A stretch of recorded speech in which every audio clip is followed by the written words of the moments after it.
Good morning, everyone. We'll give it just a minute. We've still got some people logging in.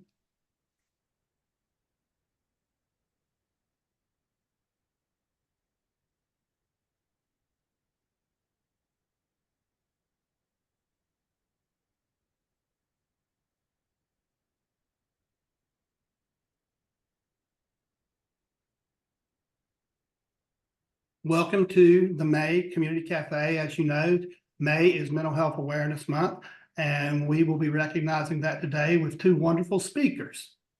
Our first speaker today is Jen Glazer with Inner Strength Fitness and Be Well Iredell. Jen, if you want to share your screen to begin. All right. Good morning, everybody. Thank you for having me. Bear with me while I figure out how to share everything again. Can everybody hear me okay? Good. Perfect. All right. Can you see that? All right. So I see a lot of friendly faces in the crowd. I like it. Good morning, everybody. For anybody that I don't know, I'm Genevieve Glazer. I am the program coordinator for Be Well Iredell, which is a nonprofit in Iredell County, and we are dedicated to mental health awareness, improving mental health awareness and access to support and care through education, community engagement, and suicide prevention activities. That's one of the jobs. The other job I have and why I'm really here for you today is I am a personal trainer, a nutrition coach, and an endurance coach and athlete.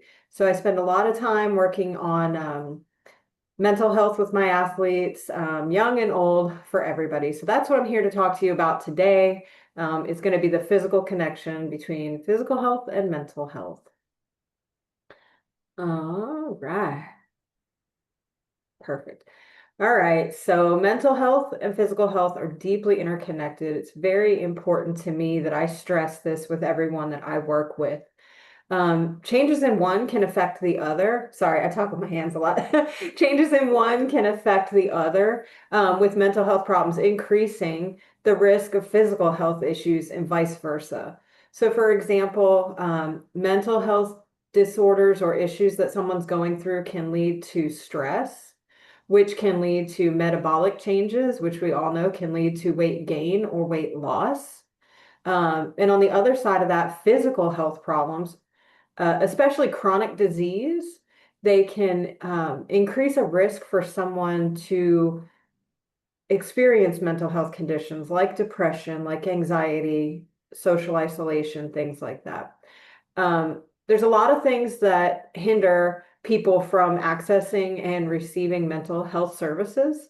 So in Iredell County, we have a 400 plus, let's say, what was the newest number yesterday? 439 to 1 mental health provider ratio. And after I talked to my fun friends at the county, I found out that that's even higher for mental health professionals specializing in youth and adolescents. So this is our problem in Iredell County. I'm sure it's everywhere, but this is what we're speaking to. So there's a lot of barriers for individuals. It could be financial, lack of insurance, stigma, discrimination, and honestly, lack of awareness about available services, which is really where Be Well Iredell wants to come in and be that collaboration for the entire county. What we're trying to do is align all the resources so that we can be the one-stop shop, be that roadmap for our community members. If you've ever tried to Google mental health in Iredell County or anything like it, it is extremely confusing. It's very hard for people to navigate, and they just have a very hard time, which makes it feel even worse. It's compounding issues. So hopefully, as Be Well Iredell grows, that's what we're going to try and do. We're going to try and be that one-stop shop where everybody can go and we can just point them in the right direction. Got off topic there a little bit, but there's a lot of limitations, a lot of access barriers for people. So this is where the science, now I'm not a science person. Okay, I'm a physical person. I'll leave the science up to Emily. She seems like the one for that today. But studies show exercise can be as effective as medication for some people. Movement changes the brain. It literally activates hope. So movement can absolutely act as behavioral activation. Like I said, I won't get into the whole science of everything, but particularly within the context of treating conditions like depression or low mood. So behavioral activation is, in a nutshell, it's a type of therapy that encourages individuals to engage in activities that bring a sense of accomplishment, um, and meaning. So a physical activity is often a component of each. So even if you're not an athlete or you're not someone that wants to get out and join the 5Ks, any extra added movement can really start to trigger the endorphins and really get your body feeling in a different place. So how movement helps with mental health is, in my world, I can see firsthand how it breaks that cycle of avoidance. More often than not, my clients come to me and we sit down because they want to talk about, this is the number one thing I hear. I want to talk about weight loss. I'm going to work out 5 days a week. I'm not that type of trainer. I do work with weight loss clients, but I work with a whole person. So I want to see what their whole life encompasses, because if I have learned anything in 19 years, and I probably shouldn't have said that because I give away my age. If I've learned anything in 19 years, it is that if it is not something that fits into your lifestyle, it is not attainable. These crash diets are not attainable. I won't go on my soapbox. They're not attainable. Exercise programs that you're not used to and you don't enjoy, that is not something that's going to work or last for anybody. Most people can force themselves into things for a little while and then it bounces back. That's why we always talk about the yo-yo of dieting. It's not good. So I'm not that kind of trainer. So just so you know. All right, so I'll get back on track now. So it improves your mood and energy. And honestly, positive reinforcement. This is a really big one, especially for my high school athletes. Um, when they practice and they have a good practice or they compete, a lot of times I tell them compete with yourself because you're your only real competition. You have to just do better each time and then you will get better. So that positive reinforcement, especially with my younger athletes. And then again, with a lot more of the population, especially since COVID and work from home, it's engaging with others. Physical activity can be done in groups, which is great because it gives people the opportunity to have some social connection and interaction, which really helps with those feelings of isolation and loneliness. In essence, movement can be a powerful tool for behavioral activation because it encourages people to become more active, engage with their environment, and break free from those patterns of avoidance, isolation, and low mood that I was touching on earlier. All right, that's enough about the science for me. That was it. I hope I didn't steal your thunder, Emily. I'm not a science lady. All right, so I do talk a lot about trauma. Trauma significantly impacts the nervous system. It often, oh, I hate this part. So it often leads to like altered patterns of movement with certain clients. It can lead to stiffness. It can lead to challenges with body awareness and regulating your nervous system. So trauma disrupts the whole system's ability to regulate itself. So it can also be seen in overstimulation in a lot of people or difficulty calming themselves. So when we do our resiliency training, we just did last week. So when we do some resiliency training, a lot of times we teach people, how do you calm your nervous system? How do you bring your biology right back into where you can function at your best self? So trauma is a challenge for people. It's a different animal, but it can manifest itself in a lot of ways: anxiety, restlessness, panic, and hyperactivity. We can't leave that one out too. Also, it can cause physical symptoms like headaches, pains, shaking, tiredness, sweating, changes in appetite, um, disassociation and freezing. So in my world, movement is that powerful tool to help recover. It helps individuals process and release trauma, regulate their emotions and rebuild that sense of and rebuild a sense of trust in their bodies and themselves that's often lost in a traumatic experience. So I'm going to go a little bit off topic for just a second and tell you how I got involved with endurance athletes and an endurance athlete myself. So my husband and I were in a very bad motorcycle accident 2 years ago, 2.5 years ago, and there was a lot of damage to both of us. So I broke every bone in my torso, my sternum, and everything else. And if you know anything about a broken rib, you can imagine when 80% of them are broken, it's very hard to breathe. And for all my medical professionals, there's no cast for this. So, being an active person my entire life, since I was probably 5 years old on my first little soccer team, it was so challenging for me. And I talk about this part of trauma and stress because I had to learn how to breathe again. I've always been a runner. I've done the 5Ks, the 10Ks, the half marathons, all that. But when you take that away from someone and they can't move their body, and that has always been my release, was to go for a walk or go for a hike or run or go to the gym or take yoga. I've always had an active lifestyle. So to take that away really, really threw me into a mental state that just was not healthy. They sent me home. I wouldn't even take Tylenol before this. I wasn't a tough guy or anything, but I just am not a medication person. And they sent me home with so many pills that we had to line them up so that I didn't take them and get confused. It was a definite lifestyle change. So for 10 weeks, I sat in the same place day after day after day and tried to do probably more than I could. And that's when that whole isolation set in. That's when the am I ever going to get back to myself set in. And thankfully, I have had the training to finally say, this is temporary. This is just bad for me. And I was able to use those resiliency skills that I've been training for so long to really ground myself, do what I could do, and find the positivity in it. And it turned out to be movement.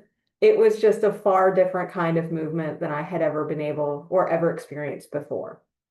So, one of my friends, I was talking to her one day and I was feeling really, really bad. And I went to the gym because that's what crazy people like me do. And I walked on the treadmill for 4 minutes. I couldn't get my heart rate up. I couldn't get, my breathing high. And it made me feel so good. And I was so happy with 4 minutes when I had just run a marathon in under 4 hours. So it's the little tiny things that can really change you. And I say that that day is the day that flipped the switch for me, that a traumatic experience for me personally was this, and how can I spread that to other people, um, to let them know, whether it's that or something else, movement really can help. It really does reframe your mental state. So it's very important to me. As you can see, I'm a very passionate trainer when it comes to trauma. And I'm here to tell you, if you know an endurance athlete, they have trauma. So, all right, we'll skip to the fun part. So as a personal trainer, I hear excuses all the time about movement and exercise and fitness. But I don't want to talk about all that. I want to talk about the actual barriers that people face in their everyday life. We often assume, I hear this a lot, just go exercise, just go do it, just go do that. We have to keep in mind a lot of people can't. So that's why I like to include that trauma-informed option when I meet people where they're at.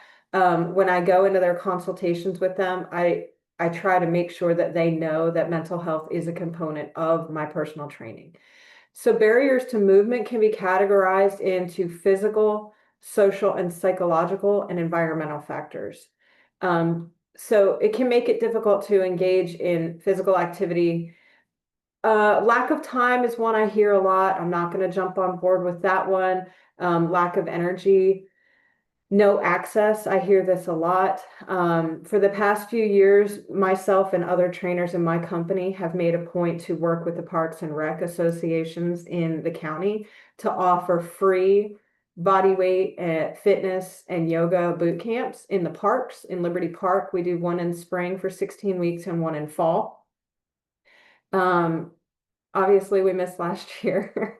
It didn't work out so well for me, but we do them in spring and fall. We want to make sure that it meets people's time. It meets where they can meet, where they're used to meeting, where they're used to taking their kids and families.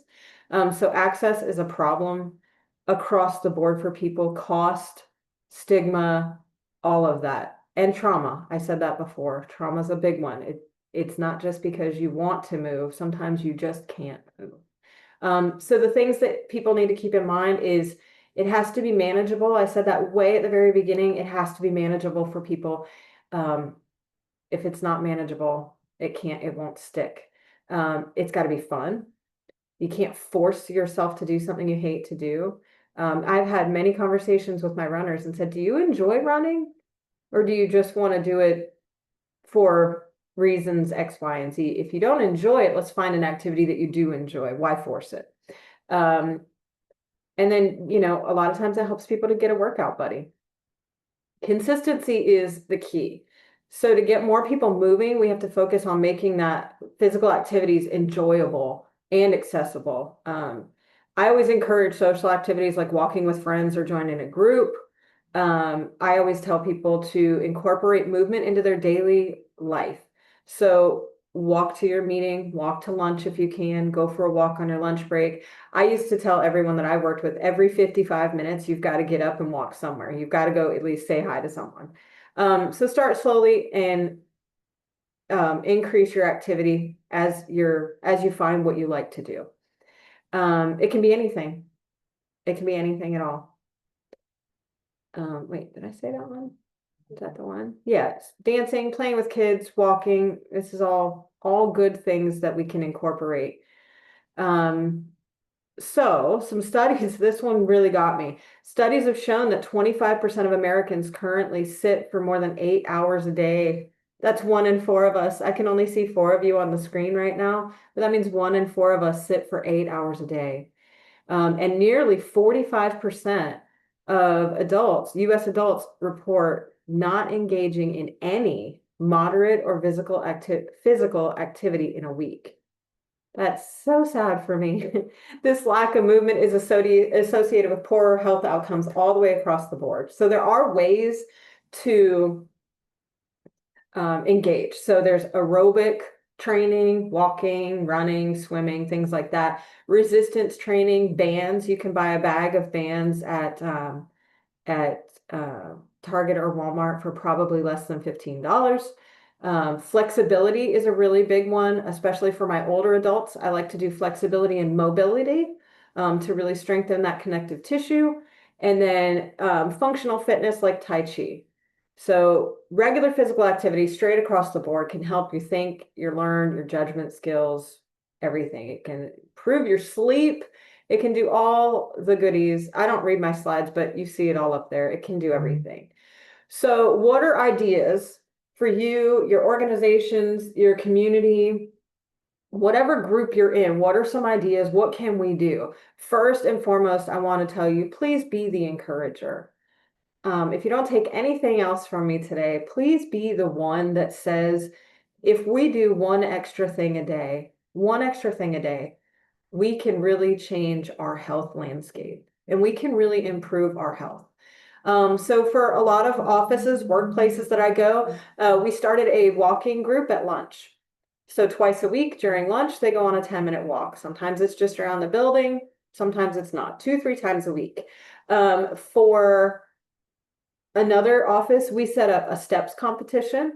So anybody that wanted to enroll, they did the steps per day. And whoever had the most increase in steps per day in that 30 days got a lunch, I think a lunch or fries. Another way to do it, I know we have a lot of organizations on here, is to join a 5K as a team. So your organization could join a 5K. Now 5Ks nowadays, as a race person, as a race director and all the things, 99% of your 5Ks and your 10Ks are going to be walk, run, or jog. Strollers are generally permitted and pets are generally permitted on a leash. So we don't have to do these for time. we can do this as an inclusive activity for everyone to just get out there and do the 5K. Also, you'd be supporting a good cause for something local. So again, be the encourager. You never know how just this little interaction by introducing movement into someone's day can really break down those barriers and help them and impact them socially and mentally and mental health. It's both. They go hand in hand. All right, so how can we get people moving for mental health? This is the recommendation is 30 minutes a day. That can look like 3 10-minute walks. That can look like 2 15-minute walks. That can look like a free video on YouTube for body weight that you do in your living room, which I do all the time. So focus on making it fun, making it social, incorporate activities, make it fun, make it fun. People hate to be forced into things and it doesn't work. Make it accessible. That's very important. Make sure you can make it accessible. And focus on positive outcomes for people. Encouraging, being that encourager is really a big step for people. And we want everybody to be healthy. Oh, so there's me finishing my last 50K race 3 weeks ago. That's me at the finish line smiling because it was 33 degrees and it snowed and rained and iced on me the entire 34 miles. It was crazy. So if you guys have any questions or comments, that's the end of my presentation. I am happy to answer or any questions that you have. I can't see the chat, so. Thank you so much, Jen. We'll take a brief moment to see if there's any questions. Or good ideas. I'm always open to people giving me good ideas that something worked in their place that I can take to other people.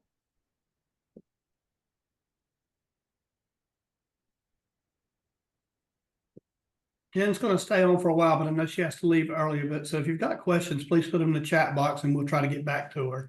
Thank you so much for your time, Jen. Our next speaker is Emily Killian. She is Community Engagement Manager for Catawba County Public Health. Welcome, Emily. Jerry, I'm sorry. I think there's a swap. If you let introduce Janice first, Emily will be last. Okay, so okay. Our next speaker, I'm sorry about that. Our next speaker will be Janice Hurley with Davidson Ministries. And I'm going to let you share your screen, Janice. I'm not going to share my screen today. I'm just going to share about who we are and what we provide. So Davidson Medical Ministries is a free and charitable healthcare provider, and we look at social determinants of health through our program called DC Connect. And we provide care to anyone, regardless of the ability to pay, regardless of your status as a documented or undocumented citizen for people in Davidson County. And we wouldn't turn anybody away in another county that touches us. And we're certainly, even if they don't touch us, are going to try to connect to resources that can give them hope and healing in their healthcare journey. And so we've been doing that since 1992. And we have been very forward-facing in that when things have changed in the healthcare landscape, we've been there to change as well to meet those needs, keeping true to our mission to provide for those regardless of the ability to pay for healthcare access. So we do that. We have 2 physical clinics in Davidson County that we own. They are currently operated by a federally qualified health center due to Medicaid transformation and so many more people having access to Medicaid. But for our folks who would never qualify for Medicaid, we still make certain that they are seen as a free and charitable provider. And so that's a beautiful part of what we do. With our partnership with a federally qualified health center, we're able to offer behavioral health at every visit that a person comes to. And so that's a huge part. Often that is an access point that's not available to so many of our people in our community. So we're very grateful for that. Then we have community health workers and certified peer support specialists that are available as well. And we connect people to the resources that they need in our community. So that program is called DC Connect, and that's a gateway to community resources. And we're breaking down any barriers to accessing the hundreds of resources in our county. And instead of saying to someone who's in close proximity to the health department or to social services, could you go on up there and fill out that application? We're going to do that for our participant or our patient or client. And so that's really important. We're going to help them with filling out any of the paperwork they need. So if they're unable to read, or if their dysgraphia is of a manner that you can't read their writing, then we're going to fill out their paperwork with them and assist them in that. Many of the people we serve do not have access to computer or to a smartphone. And so filling out a lot of the applications that are required by many of our partners to access things that help with social determinants of health, we're going to provide access to a computer or again to a resource to equip them. If it's something that has to be sent by mail or fax, we're again going to do that for whatever need they have as far as social determinants of health.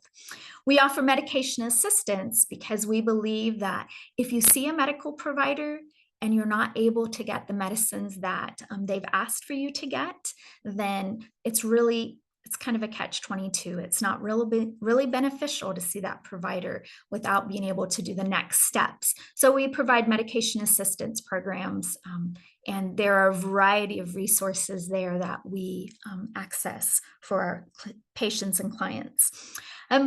If our patients and clients, such as those folks who are without a home or have just low access to many of the basic minimum standard of care, then we are going to provide for those needs as well. So it may be medical equipment or just those basic life-sustaining resources. We're going to help them to have access to those. When people pass, we often find people who are willing to give of those resources that they've used for their loved ones. And so we are able to take many of those resources and pass those on to the most vulnerable in our community. We as well help with financial assistance in the areas in our community where there are no help. So in Davidson County, we don't have a resource that provides for access to water. And so we have resources that will help with energy, electricity, gas, but not with water. So that's a resource desert in our community. We have private funders who have made a way for us to help people with this resource. We only help with this resource when there is no other resource available. For down payment assistance, when a person who is without a home is seeking to be housed, and if they have no other resource to help with that down payment assistance to get into housing, then we would assist with that. There's criteria that have to be met, but they're very basic and minimum. And then for utility assistance, often there are many resources in our community at different times who provide utility assistance. But if you've never had utilities in our community, you're often required to have a down payment. And that's something that we would assist with to enable someone to become housed. And it's vital to have utilities to be housed. So that's, again, something we would help with so that we can make certain they have access to all of the basic minimum standard needs for care. And then as I spoke to about getting ahead, DC Connect, we have a program called Getting Ahead in a Just Getting By world. It's a program through Bridges Out of Poverty, or the AHA process. And this is an opportunity for our patients, our clients, to investigate who they are and the resources in their community. It's a 17-week program. It lasts 3 hours once a week. They're provided a meal, and then they are provided an opportunity to go through and investigate who they are and what we have to offer in our community. We have our partners in our community come in and share their resources and how they access those resources, an opportunity to ask questions and to see, wow, I didn't know that was there. How can I access that? How can I get access for my family members? And so it is an amazing class. And Partners, the MCO, has come alongside us and sponsored that a year ago for one of our cohorts. Very thankful for that. Once again, it's an investigation of who you are. We're not telling someone how to get out of poverty necessarily. We're asking them to walk with us and to look at what has been those things that have kept them perhaps in poverty and what they need to do differently. So it's a beautiful opportunity. Part of the class is we provide childcare, and we provide a $25 stipend to either Aldi or to a gas gift card, so that they can have no barrier in being here and completing the course. They can only miss 2 weeks, and if they miss 2 weeks, then they're no longer able to finish that course. But we know that it's been extremely beneficial for our participants who have completed the course. We then pair them up with a mentor about halfway through. We ask that mentor to follow them for 18 months once they've completed our course. And we hope that that may be a relationship for a lifetime. We know it's vital to sustain hope and healing that you have somebody to walk alongside you. So that's a vital aspect of the class. We are also the SHIP counselors for Davidson County. And so that's the Senior Health Information Insurance Plan. And so we are able to come alongside those who are transitioning perhaps to Medicare, and to help them to make sure they're in the right plan. We're not a broker, so that's the beautiful part. We are making certain that the person has the best plan for them and for their health needs. Open enrollment is from October 15th to December 7th every year. And so it's an opportunity for our friends and neighbors to look at what's best for them and to make sure that they're not being taken advantage of in these areas. And it's a great way to make sure that our older population isn't having issues of people taking advantage or taking resources from them. So it's an amazing program. We connect people with ACA food stamps. We help them with filling out their paperwork for disability or for Social Security for those who are needing help with that. And then once a month, we provide a program called Walk with the Doc. And our medical director, Dr. Merrill J. Snow, goes out and walks with our clients and patients for 3 miles. And that happens at Grimes Park every second Monday of the month. And so it's a great opportunity. For our friends and neighbors who can't get to Grimes Park, it's in Lexington, then we have opportunities in other places in our community for them to walk. And every person who walks has access to a $4 voucher for the pharmacy of their choice, because we want to encourage that healthy living and getting them out there to walk. So it's typically between 30 and 45 minutes that a person is walking with us. And if they can't do the 3 miles, we're just delighted if they come out and walk. So that's Walk with the Doc, and that happens once a month. Let's see. I don't think that I've left off anything, but perhaps I have. We have, as I said, over 50 different partners that partner with us so that our clients and our patients have access to all of the resources in our communities. That's from our municipalities to other nonprofits, whether it be Pastor's Pantry, who helps with food insecurity, or Home Solutions of Davidson County helps folks to know that they don't have to rent, that maybe they have resources available to them for housing that they're unaware of. And so they provide budget counseling as well. And so we're going to connect them to whatever resource is available. And we are always looking to learn about other resources to help, especially those people who are unhoused, who have substance use disorder, or are post-incarcerated. It's vital to us that our friends, in whatever situation and season of life, that they have access to quality health care regardless of the ability to pay. Do you have any questions?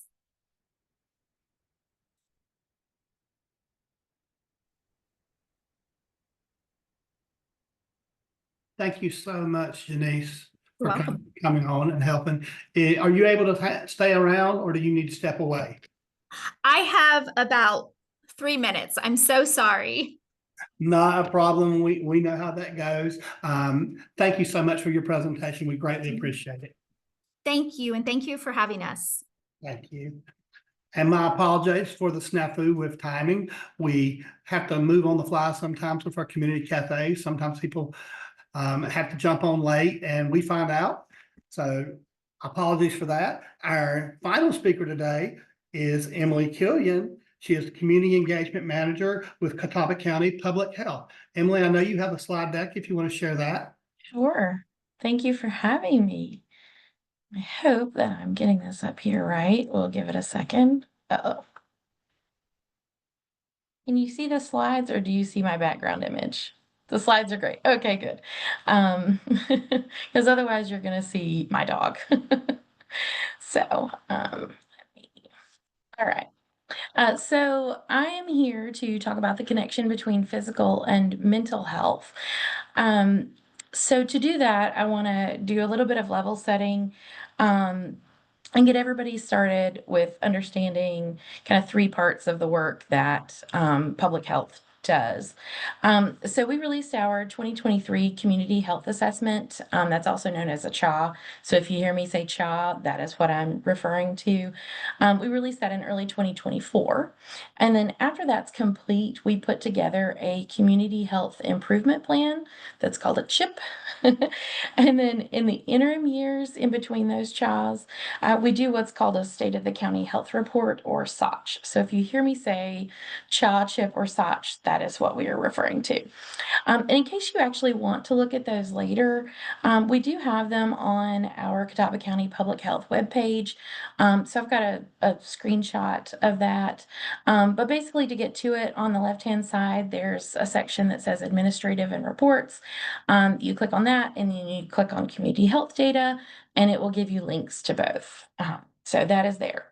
So, as part of that assessment process, we conducted what we called community conversations, where we just got together with smallish groups of people and just talked about, what they felt health was, how they felt like health was being approached in our county, what needed to be done, what was important. We made sure that we talked to people from all walks of life. And we conducted well over 20 of those. We also did community food gatherings. So there were a handful of those where people could get together and have a meal together and connect with each other, but also connect with us. And so that led to some really good organic conversations. We also conducted a community health survey as part of that process. And in that survey, we did ask people about both their physical and mental health.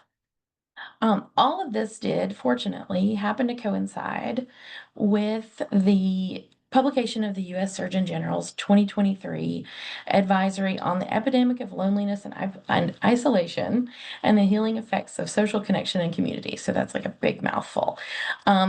And the document is just as long as the name, but it really is an interesting read, and I do encourage folks to check that out. Or if you'd rather just hit the high points, there is a one pager that has, kind of those main concepts. And so, back to our CHA, one of the things that came up in those group settings and in that anonymous survey was really an important finding. So more people than ever before were feeling a lack of community connection. I mean, this came right on the heels of COVID. And so, COVID kind of exacerbated a trend that was already happening. And this is happening nationally as well, so it's not just us, but it is still concerning, especially given the strong link that there is between brain health and physical health. Loneliness and isolation came up so frequently in community conversations, and almost half of our survey respondents said that they experienced mental health challenges several times a month. So those were some main reasons why we wanted to have brain health be one of our health priorities. The other priority that really touches on that was it's kind of a bucket priority that we called safe, engaging, and active spaces. So we'll talk more about that in just a little bit, but there is a great deal of intersectionality between the two. So from that Surgeon General's report, there were some key takeaways. The first was that people are wired for social connection, but we have become more isolated over time. So we've seen that in the way that survey responses have played out for the last several community health assessment cycles. Social connection significantly improves the health and well-being of all individuals, and I'm really glad that our first speaker actually touched on that too. So that's a really nice tie-in. Hooray! Um, Social connection is also vital to community health and success. And so that was really a key point that solidified that, yes, indeed, we do need to make this a priority. So from that report, there are some really nice quick facts. If you don't mind, I'll just read those and let them hopefully sink in there.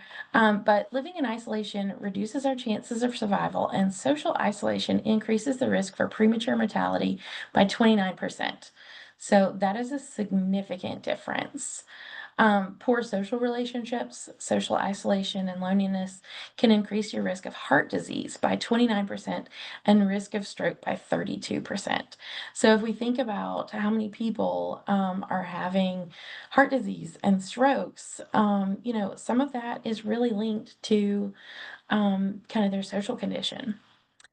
Smaller social network size is associated with an increased risk of type 2 diabetes and of other diabetic complications, including heart attacks and kidney disease. So we've got, again, another chronic disease that is linked to loneliness and our brain health. Among older adults, chronic loneliness and social isolation can increase the risk of developing dementia by approximately 50%. So those are, again, issues that affect so many adults. Um, Adults who report feeling lonely often are more than twice as likely to develop depression as adults who report rarely or never feeling lonely. So again, loneliness, super important. And then loneliness and poor social support have been found to significantly contribute to the development and severity of illnesses after exposure to viruses. So that was particularly important to us during COVID.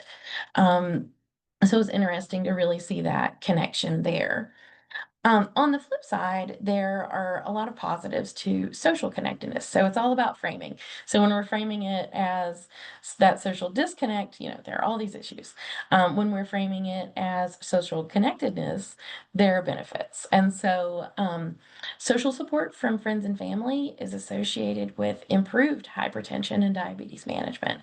So getting people together, medicated or not, that is shown to improve those conditions. Immersion in local community-based activities like volunteering significantly increases the likelihood of unemployed individuals becoming employed. So it's kind of a stepping stone. It can help people feel like they have a purpose again, feel connected, and then they're able to move on and do other things.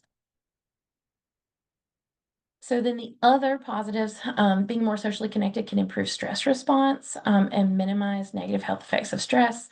And so that can go along with our first speaker, talking about exercise, especially exercise with other people. So another really great tie in there. Um, People with a strong perception of community belongingness are more likely to report good or excellent health than people with with a low sense of belongingness. And that was again something that we saw in our survey data. Children and adolescents who enjoy positive relationships with peers, parents, and teachers experience improved academic outcomes. And so that is something that, as I talk about later, really factors into resiliency. Um, and then the last one, I promise I'll quit reading these.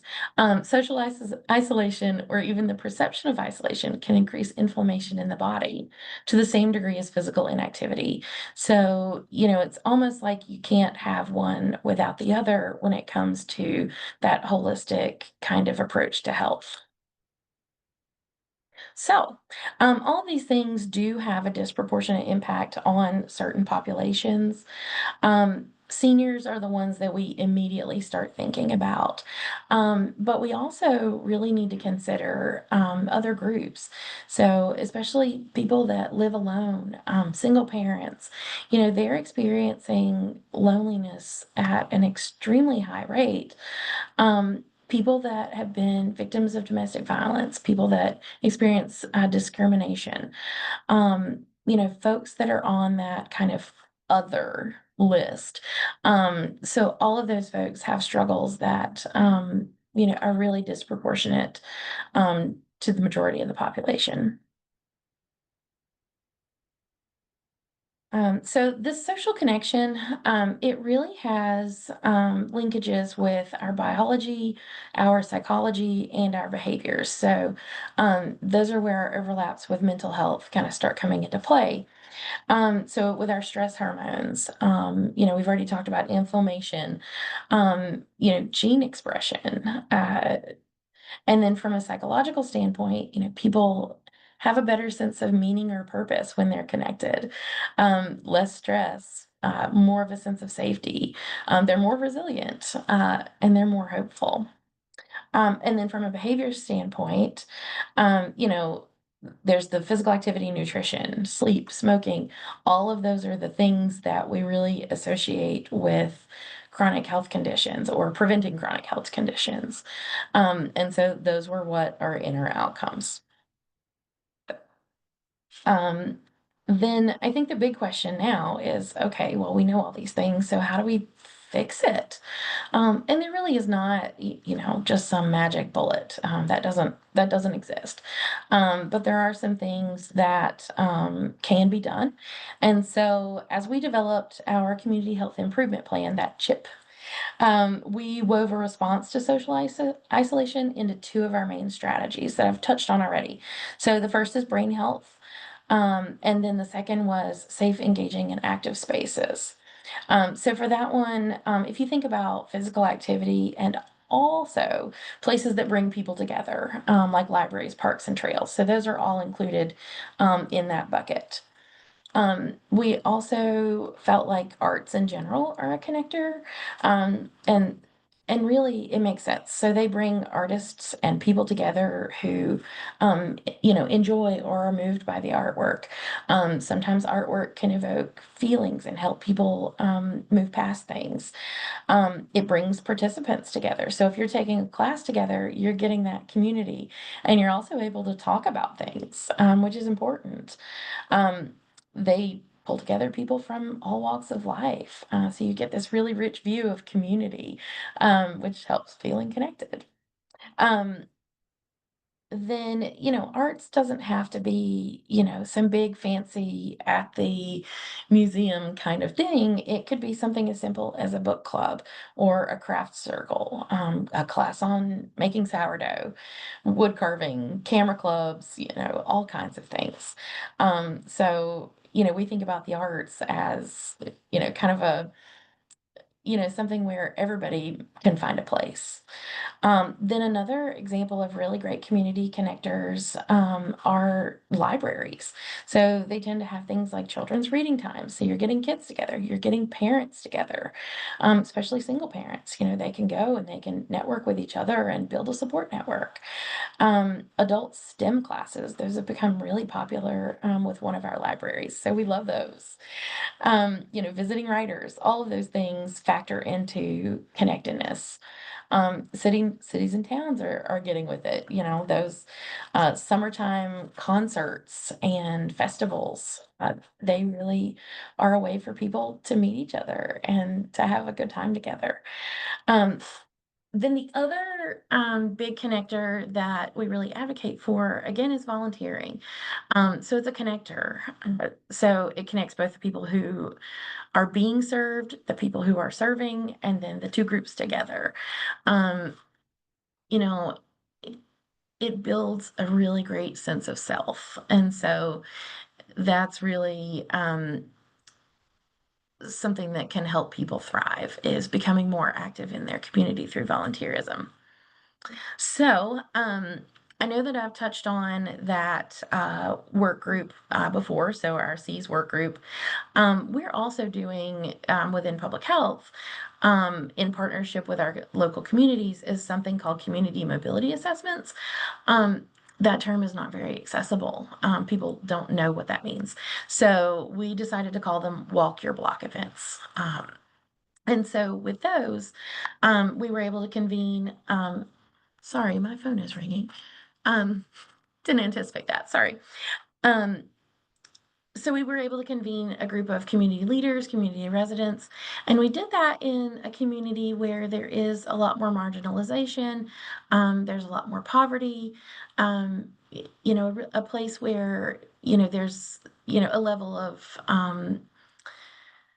poor health outcomes. And so within that group, we've been able to schedule these walks, and they're looking at ways to make their community safe, engaging, and active at the same time, by actually physically getting out there and walking. They're also looking for opportunities for public artwork or places where people can naturally gather for that community building, but also to get in physical activity. So, um, at the end of the day, what they end up with is a report that they can use, when they're advocating for, let's say, the city, to make some changes, or where they can coalesce around a smaller project, maybe planting shade trees so that people are more comfortable as they walk down the sidewalk. So it can be something small or it can be something large, but either way, that report helps facilitate those conversations and getting the work done. I am going to skip a little bit because it does look like we're running a little low on time, and I want to leave a minute for questions. So a second piece of the brain health connection for us were the ACEs, and I'm sure most of you are already familiar with those.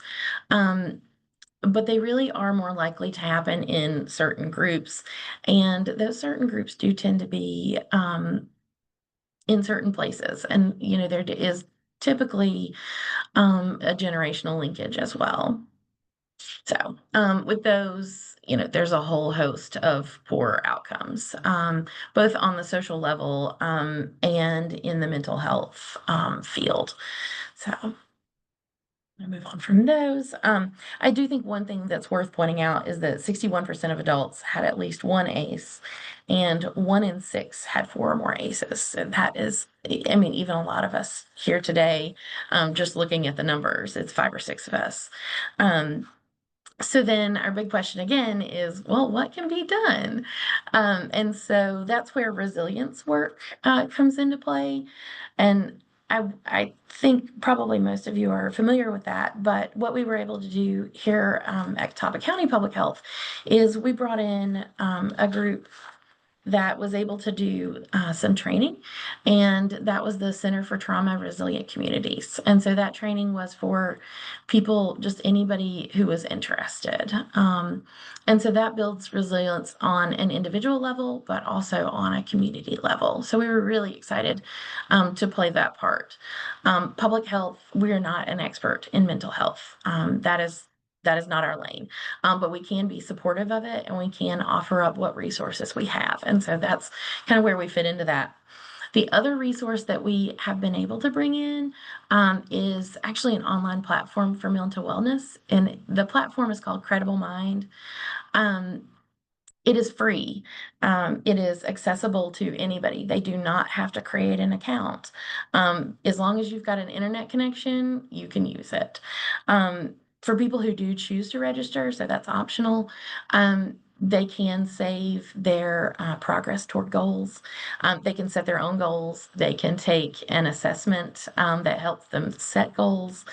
And then all in all, Credible Mind has over 100 different topic areas and thousands of available resources. And so those can be podcasts, videos, references to books, top 5 lists, things that people can do at home, just really kind of practical resources. And then it can also link them to available community resources. And so some of those you can see at the bottom of the screenshot there. And so that platform it really, we feel like, helps reduce stigma because nobody necessarily has to talk about it. They can do it in the privacy of their own home, or, on the bus or wherever they're comfortable. So, we really are very proud of being able to be part of the work without having to control the work, because your field, you guys are the experts. We're just here to lift you up and support you and do what we can. So, if anybody is interested, I can get them set up in our base camp, which is where we send out updates, or we can help link you with Arts Catawba. They've been talking about trying to do some social prescriptions, which is really exciting, maybe for the future. So if anybody wants to get looped in, happy to facilitate that. And that will do it. I'll share my email address in the chat. And if anybody has questions, I'm happy to field those. Emily, I have a question and a comment. First of Yeah. all, do you have to be a resident of Catawba County to participate if you live close enough to travel? You do not. There's no way for us to know. Okay. So there's no, requirement to punch in your address or anything. So people elsewhere can use it. I mean, would we prefer that they were able to launch their own platform? Yes. And that really is because they of the community resources. So ours are specialized for Catawba County. But certainly the process of onboarding with Credible Mind was really easy. So, if folks want to check that out, we're happy to share our experience. So no, anybody can use it, and it's really good practical tools. I've used it myself. And you said that site is Credible Minds, is that right? Yeah. Found it. Yeah, I'll the put it in the platform is chat. called Credible Mind, and I can actually go back to that slide. So didn't want to tell you this because in the interest of time, but we haven't been able to see your slides. So is it Oh, possible you no. could share them with us, a copy of them or Yeah, PDF of them? absolutely. Okay. If you don't mind, if you'll send it to, who was your contact? Amani. If you'll send it to Amani, Yeah, I then will. I Amani don't will know get what it. happened to those. I had them up. I didn't want to tell you and mess you Oh, up. you should have. I would not have been, my feelings would not have been hurt. So, all right. Well, we're gonna do what we can. Um, so I'll get those to Amani. Happy to take more questions if there are any.